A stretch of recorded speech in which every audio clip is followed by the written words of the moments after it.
ഇന്നത്തെ വീഡിയോയിൽ നമ്മൾ ചെയ്യുന്നത് ആക്ടിവിറ്റി 1 ആണ്. ആക്ടിവിറ്റി 1ൽ കുറേ കോളംസ് കൊടുത്തിട്ടുണ്ട്. ഓരോ കോളംസ് നമ്മൾ ഫില്ല് ചെയ്യണം. അപ്പോൾ നമുക്ക് തുടങ്ങിയാലോ?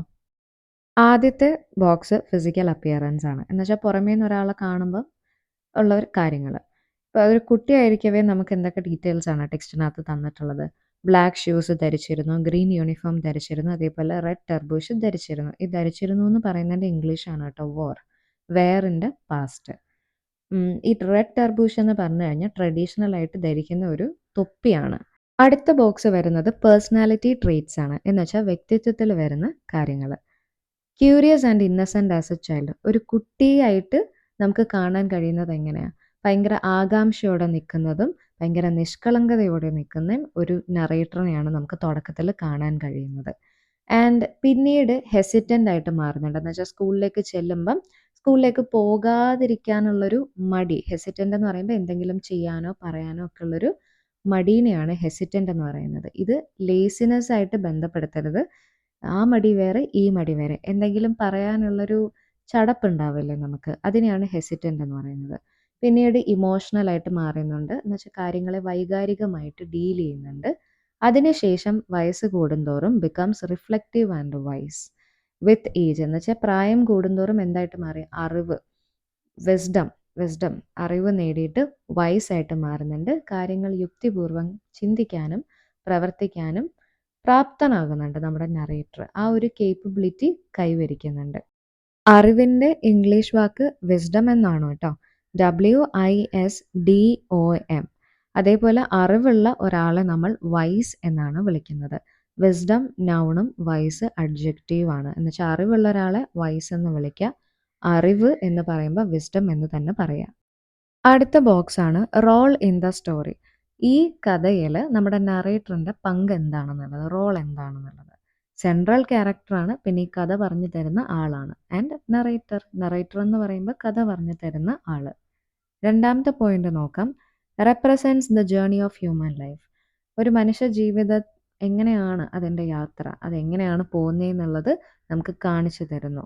Experiences transformation from childhood to old age. ഒരാളുടെ കുട്ടിക്കാലം മുതൽ ഒരാളുടെ വാർദ്ധക്യം വരെയുള്ളൊരു പീരീഡാണ് നമുക്ക് നറേറ്റർ അല്ലെങ്കിൽ ഈ പറയുന്ന ബോയ് കാണിച്ചു തരുന്നത്.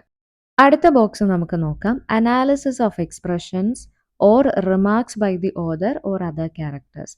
ഒന്നെങ്കിൽ ഇതിനകത്തുള്ള പല എക്സ്പ്രഷൻസും എടുത്തിട്ട് നമ്മളൊന്ന് വിശകലനം ചെയ്യുക, അല്ലെങ്കിൽ ഇതിൽ ഏതെങ്കിലും കഥാപാത്രങ്ങളോ നമ്മുടെ ഓതറോ പറഞ്ഞിട്ടുള്ള കാര്യങ്ങൾ എടുത്തിട്ട് വിശകലനം ചെയ്യുക. നമുക്ക് ഓരോ ക്യാരക്ടേഴ്സ് പറഞ്ഞിട്ടുള്ള കാര്യങ്ങൾ എടുത്ത് വിശകലനം ചെയ്യാം, അനലൈസ് ചെയ്യാം. അനലൈസ് മീൻസ് വിശകലനം. Father sees school is not a punishment. അച്ഛൻ ഇതിൽ പറയുന്നുണ്ട്, മോനെ സ്കൂൾ എന്ന് പറയുന്ന ഒരിക്കലും ഒരു പണിഷ്മെന്റ് അല്ല. അതിനെ ഒന്ന് വിശകലനം ചെയ്താൽ നമുക്ക് മനസ്സിലാവുന്നത് ആ അച്ഛന് മകനോടുള്ളൊരു കൺസേണും അതേപോലെ തൻ്റെ മകന് കൊടുക്കുന്ന ഒരു പ്രചോദനവുമാണ്, എൻകറേജ്മെന്റ് ആണ്. ദെൻ അടുത്ത നമുക്ക് നോക്കാം. വുമൺ സീസ് this is your new home. ഇതിലൊരു സ്ത്രീ വരുന്നുണ്ട് അല്ലേ, എ വുമൺ. ആ സ്ത്രീ എന്താ പറയുന്നത്? ഇനി മുതൽ ഇതാണ് നിങ്ങളുടെ വീടെന്ന് കുട്ടികളുടെ അടുത്ത് പറയുന്നുണ്ട്. Which symbolises change and learning. ഈ ഡയലോഗ് എന്താ സൂചിപ്പിക്കുന്നത്? അതായത് ഇനി മുതൽ ഒരു മാറ്റം നിങ്ങൾക്ക് ഉണ്ടാവും ആൻഡ് നിങ്ങൾ ഒരുപാട് കാര്യങ്ങൾ ഇവിടെ നിന്ന് പഠിക്കും. മൂന്നാമത്തെ കോളത്തിൽ നമുക്ക് എഴുതാം, നമ്മുടെ നറേറ്റർ എന്ന് പറഞ്ഞിട്ടുള്ള ഒരു കാര്യം നമുക്ക് എടുക്കാം. I was not convinced. എനിക്ക് കൺവിൻസിങ് ആയിരുന്നില്ല. അച്ഛൻ പറഞ്ഞ പല കാര്യങ്ങളും ബോയ്ക്ക് അക്സെപ്റ്റ് ചെയ്യാനായിട്ട് പറ്റിയിരുന്നില്ല. Which shows initial fear and confusion. ഇതെന്താ സൂചിപ്പിക്കുന്നത്? നമ്മുടെ ബോയ്ക്ക് തുടക്കത്തിലുണ്ടായിരുന്ന, ഇനീഷ്യൽ എന്ന് പറഞ്ഞു കഴിഞ്ഞാൽ തുടക്കത്തിലുണ്ടായിരുന്ന പേടിയെയും കൺഫ്യൂഷനെയാണ്. ഫിയർ എന്ന് പറഞ്ഞാൽ പേടി. നമ്മൾ ഈ ഒരു പാർട്ടിൽ എന്താ ചെയ്തതെന്ന് വെച്ചാൽ, പാർട്ട് മീൻസ് ഈ ഒരു ബോക്സ് ഇല്ലേ, അനാലിസിസ്, അതിനകത്ത് എന്താ ചെയ്തതെന്ന് വെച്ചാൽ ഇതിൽ പല കഥാപാത്രങ്ങൾ പറഞ്ഞിട്ടുള്ള ഡയലോഗ്സ് എടുത്തിട്ട് അതിനെ ഒന്ന് വിശകലനം നടത്തി. അടുത്ത ലാസ്റ്റ് ബോക്സ് വരുന്നത് റിയലൈസേഷൻ ആണ്. എന്ന് വെച്ചാൽ തിരിച്ചറിവിൻ്റെ ഇംഗ്ലീഷ് വാക്കാണ് റിയലൈസേഷൻ എന്ന് പറയുന്നത് കേട്ടോ. അപ്പോൾ എന്തൊക്കെ കാര്യങ്ങളാണ് നമുക്ക് ഈ ഒരു സ്റ്റോറി വായിച്ചു കഴിയുമ്പം കിട്ടുന്ന തിരിച്ചറിവുകൾ?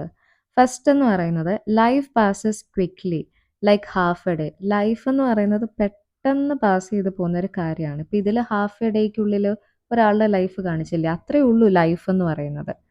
Second one, school is a simple of life's journey.